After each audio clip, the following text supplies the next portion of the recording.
Hi, this is Coach Peter again with Step 3, how to use a bedwetting alarm and visualization to help lighten sleep.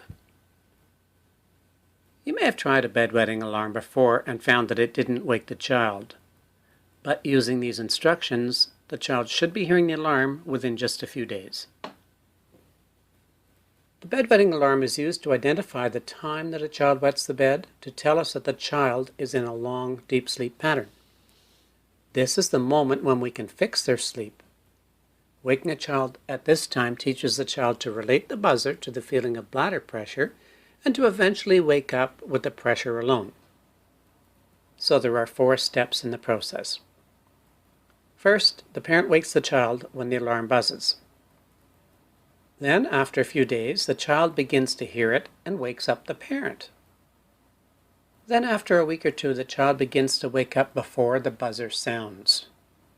And eventually the child learns to hold it all night. So the buzzer's job is to work itself out of a job. It's important that you choose a bedwetting alarm that will react to the first few drops of urine. The best type is one that clips onto the front outside of the underwear. Now, how to wear it. Keep in mind that the alarm is meant to teach a child to react to its sound and relate the sound to a feeling of a full bladder. If the alarm sounds in response to the first few drops, the child will soon learn to stop wetting quickly and make only a small spot in the underwear. To set it up, clip the alarm to the collar of a t-shirt and flip it inside. Lead the wire out the bottom of the shirt and fasten it to the front of the underwear where it likely will get wet easily. Leave just a little slack in case the child stretches during sleep, but not so much that hands might get tangled in it. With this in mind, you'll know that snug, absorptive underwear is ideal. Now, once you've got the bedtime established, and the water gulping routine in place, and a night light in place, and the bedroom practice down pat, then you're ready to start fixing the deep sleep pattern.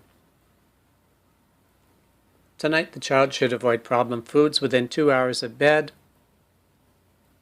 Then drink a big glass of water and do the waking up practice 2 times. Here's the waking up practice.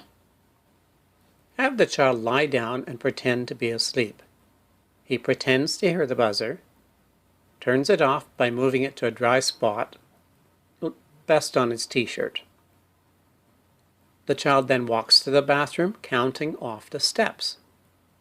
He splashes water in his face, uses the toilet, and goes back to bed. Lie down, close your eyes, and do it again.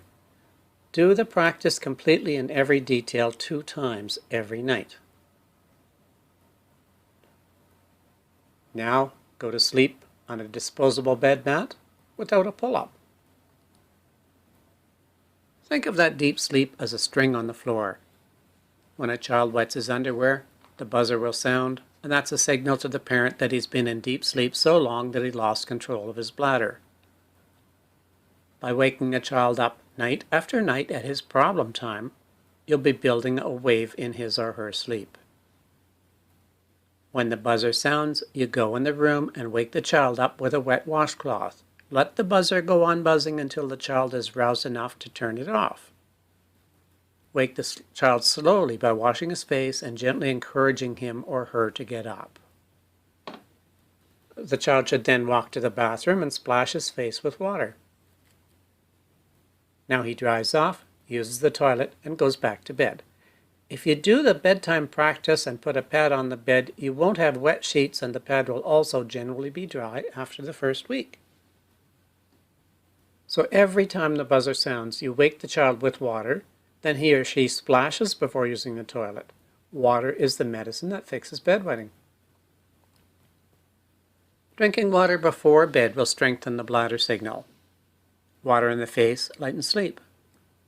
Every time you wake the child with water, you'll be lifting up the whole night's level of sleep, and soon the child will be hearing the alarm on his own. But very important, once the child begins to hear the alarm, he shouldn't get up alone. He has to wake a parent before going to the bathroom. The parent's job is to make sure that he's doing everything right and to praise him for waking up. If you don't get up with the child every time the buzzer goes off, the process may take 6 months instead of 6 weeks. So don't give up too soon. After a week or two, the number of wetting accidents will be fewer and fewer each week.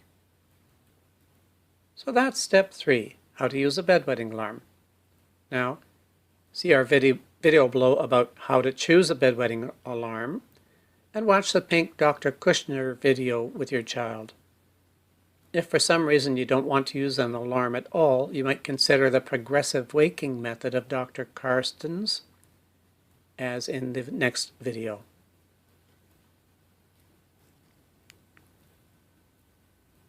Created using Powtoon.